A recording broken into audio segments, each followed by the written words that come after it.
Okay, so doing Perl weekly challenge again. This time I'm just going to try not to spend too long on it, and hopefully won't have to do nearly as much editing as last time. Once again, thanks very much to Mohammed Anwar for kind words, and I hope I can keep this going. Let's go into the week 61 namespace, right? Product subarray given a list of 4 or more numbers, 4 or more. Write a script to find the contiguous sublist that has the maximum product. Contiguous. The length of the sublist is irrelevant. Your job is to maximize the product. Contiguous being the key word here. 2, 5, -1, and 3.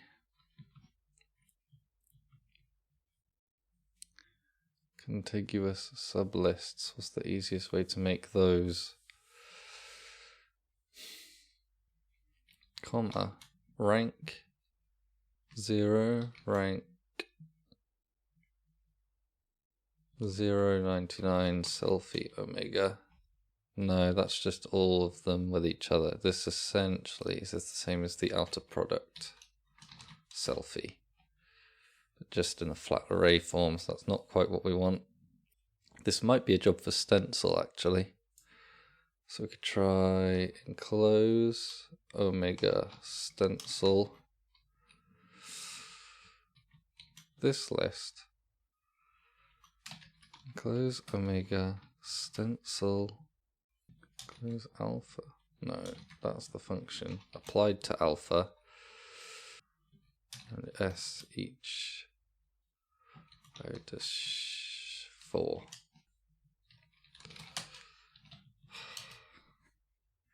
I mean, these are all the contiguous sublists, I think. How far does this go? Yeah, so we've got lists of length 1, 2, 3, and 4.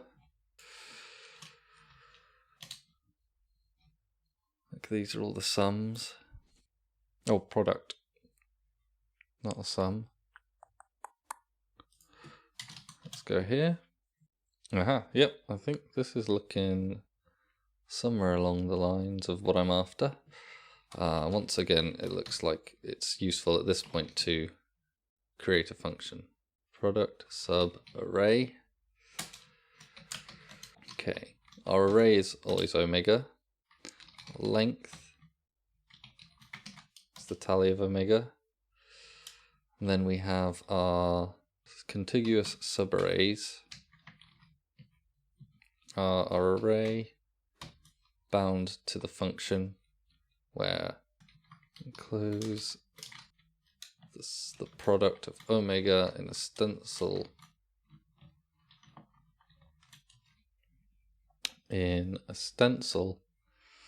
of size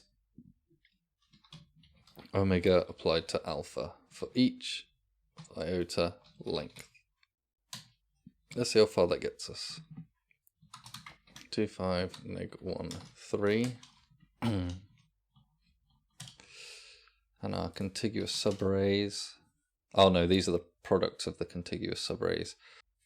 Yeah, so we want the subarrays themselves. Here are our contiguous subarrays. The products are the products of each of our contiguous subarrays, each of each. It's not great practice, but we're just doing this quick and dirty. So does this help if we, for instance, mix our contiguous subarrays? And if we mix our products, then finding where the maximum in this matrix is will find us the subarray that we're looking for, I hope. It's looking okay. So products mix. I guess we might as well mix the contiguous subarrays as well. Products are therefore, the products of each of the contiguous subarrays. Products of each of the contiguous subarrays. Oh, If I mix it, I only need one each. I think that's better. Looking for the maximum, the ravel of the products. That's the max. That's our maximum. Products, the ravel of the products, index of the max. It's index 5. And it's 4x4. Yep, indeed, that is it. No, that's not it. Yeah, that's how we can do it. The ravel of the contiguous subarrays indexed by the ravel of the in the ravel of the products, where is the index of the maximum? Boom. And I guess we can pick that, or if we just use pick, that'll disclose our result. Oop, that was supposed to be a left paren. Okay. Try again. Oh, we solved the problem though, except I'm going to add a guard to just throw some kind of error. Throw some kind of error if we give it a list that has less than 4 numbers. Guess the assignments are nothing. If 4 is greater than the length, signal with a message, omega must be a numeric list of length greater than 4, greater than or equal to 4. Quad signal, APL error messages. I guess, I mean, in a sense it's a length error or domain error. What would you like? Let's call it domain error. 11. So product subways equal 1. And it just asks, we just want the array with the maximum product. Which in the case of the sample input, 2, 5, negative 1 and 3, it's 2 and 5. And could well not be thinking about other cases and edge cases right now, but I'm, like I said, trying to do this quick and dirty, so I'm going to move on. IPv4 partition. String containing only digits between 4 and 12. Yeah, Perl's grammars. I don't know much about them, but I'm supposing that they're pretty ideal for a thing like this. An outer product is going to be a horribly inefficient way of solving this one. Something recursive could work. I want to recurse with our new alpha as this number, and our new omega as the 1 drop of omega. Yeah, but how are we going to get both combinations? This will stop after the first one. Yeah, this is not a good approach. Back to L drawing board. I mean, it's stupid. Yeah, that's not on. That's not happening. We know that our maximum will be 3. So we could split into 3s. And then 255 is greater than or equal to execute each. Yeah, this doesn't seem like a good method either. Because that floating 113, essentially the issue at this point in time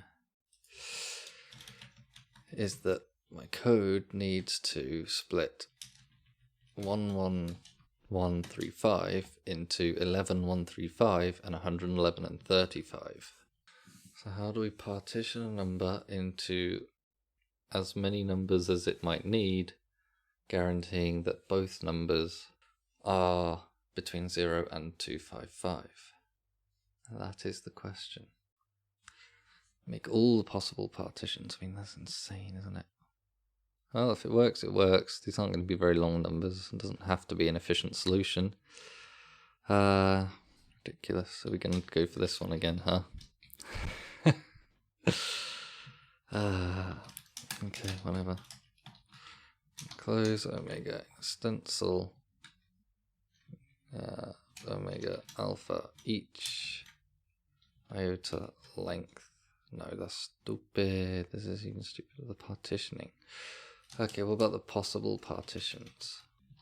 Yeah, all possible partitions. I think there's a thing in defense for this. So pmat5 gives you all of the possible partitions of length 5. And this includes, oh no, this is permutations. Oh, not partitions. Base power -1. Iota 2 to the power 5. Huh? -1. Oh, that's why. This is what I meant. Nice easy way of doing it. A rotated identity matrix gives all the actually even just an identity matrix gives all the same partitions in the rows. Alpha enclosed by is it not? This is primo stupid. Yeah, and then the next one would be 0, 1 like this, and then 1 like this.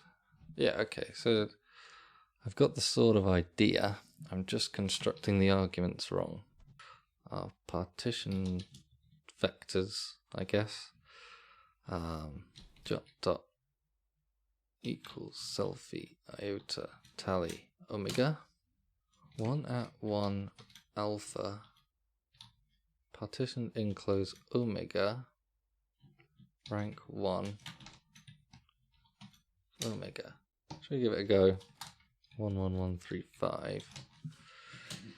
Oh, yep, okay. For which all numbers are between 0 and 255. So we have the parts and 0 is greater than or equal to the parts and 255 is less than or equal to the parts. Each. Ooh. Well, I guess, can we assume the first one's not going to work? I don't know if that's wise.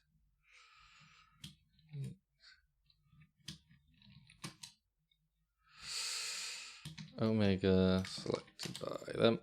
Okay, so these are our two. I will take this and slot it in and see how ugly it looks when I execute this with considering I've almost got like something, I guess I'll keep going with it. I can cut out the boring bits tomorrow. Perl weekly. Okay, on our sample input. Oh, we got none this time. Because it only split them in 2, you dumbass. Oh, so the partition vectors, I think I was close the first time with 2 base power -1. And this time we probably will need to transpose that if we're interested in using rank to go along the rows, and it's -1 plus 2 to the power of 5. Whoa, 2 base power -1 iota. And then yes, transpose. Quad parts. Still characters. Oh, but there's a lot of blanks there. Ooh. Silly. A lot of blanks. Ugh, disgusting. I'm going to put a guard in and do it that way. So execute omega 0 omega else execute omega. Oh, -1 take. Oop, that 0 equals quad nc. No, that's stupid. Brilliant. Stupid, but we'll go with it. Now they're all numbers. Yeah, let's get as far as that and see what we can do with our numeric partitions, where we can ask this kind of question. 0. Well, yeah, okay. If there's an error, then... Oh, really? Don't judge me. This is pure quick and dirty. In parts. Oh, that's not right. And 2 is the plus slash. Yeah, okay. For our real one, it'll be 4. This, I apologise for how ugly this is. You know? Okay, that's huge. It's huge. Oh, what?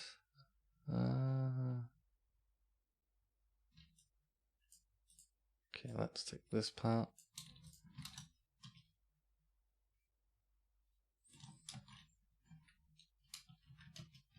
That. Yeah.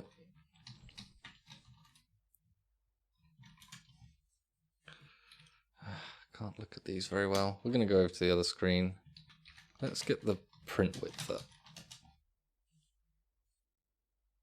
Yeah. So first we need to filter out ones which have exactly 4 numbers anyway.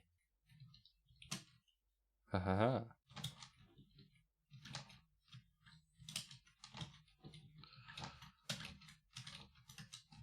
Non-empty ones. 4 is that. In parts, something like that. Yep. Yep, those are the 4 numbers. Will become what's called our octets. Scroll. Ooh, too much. Can zoom this in a bit so you can see. So that'll be our octets.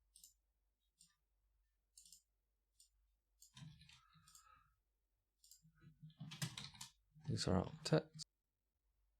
This is what we want, but it's octets reduced by all the stuff from before, each of the octets. And there we go. We need to get into a nice format basically. Unique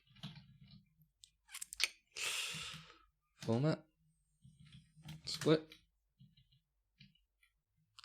or just split these. How does it want the output? Separated by dots implies it's going to be text. Alpha, comma, dot, comma, omega, slash, each. That's right, but is reducing rank 1 going to look nicer? It is. This one has it as a kind of list, so I could mix them. That's disgusting though, so I think I'll have to split this up. Also not 100% convinced that it's going to deal with the edge cases very nicely. Everything's there. Is it even possible in that case? 1, 2, 4, 1, 4, 8, 1, 2, 7, 7, 7, 4. Yeah, okay, that's cool, but let's put some zeros in there. You know, I'll take it. Let's go over what they do. I'm not going to comment this time as much. I'm just going to go over the solutions. Okay, let's have a look. Given a list of 4 or more numbers, write a script to find the contiguous subarray that has the maximum product. So I'll take this and use it as the comment first line. Okay, so we have an array omega, or a list, and it has a length which we verify must be 4 or more. We then use stencil to partition our array into contiguous subarrays, which could have partitions of length 1, like 1 and length -1, 2 and length -2, 3 and length -3 for all combinations like such as that, up to the total length of our list. Then we find the products of these contiguous subarrays, we find the maximum of such products, and then we just return the contiguous subarray which corresponds to that maximum. So that's in the end, that one was quite straightforward really, even though It's probably possibly a nicer way to do it than using stencil. IPv4 partition. Okay, I haven't done the error checking on here, but print every possible valid. I'll take this part. Print every possible valid IPv4 address that can be made by partitioning the input string. So our number of octets, which for 0255 is it's a byte. It's a byte. So by default, we're going to split into 4 numbers. We generate far too many potential partition vectors, which are vectors which can be used with the partition enclosed primitive to partition an array into some number of partitions. Then we make all of those partitions, far too many partitions. We do nothing here. I think this part does nothing. I might be able to fix that a bit. Okay, at the least it kind of does some normalizing of the empty cells, which I think helps on this line here. Our partitions which have the correct number of octets, which should actually be alpha. Then we do the checking for the purposes of this challenge, valid IPv4 addresses, which are those between 0 and 255, 0 and 255, and then finally those octets which have alpha numbers in range. And then we just do some formatting basically. We make sure we have the unique IPv4 addresses and do a bit of formatting. I think that's it. I would like to double check that this works. It doesn't because I'm a dingus. I knew that was going to be wrong. Let's go back to the one that worked. Sample input. Okay, we're back. And if we look at the code, okay, it's a little bit clearer, a little bit more descriptive now. So yes, by default, 4 partitions, build up all of the possible partition vectors for the length of our input, create all of those partitions, do a bit of normalizing, get the octets, which are those where there are 4 filled cells, 4 numbers, then ask which of those numbers are in the range 0 to 255, filter out our octets by those which have 4 numbers all in the range 0 to 255 to find our valid IPv4 addresses, then do a bit of formatting, get only the unique IP addresses, and do the output. And that's it. Alright, wow, I'm actually really glad I managed to get that done. I didn't think I was going to make it from early in the beginning. Took me a fair amount of time. Once again, thank you very much for watching. See you next time, maybe next week, maybe not.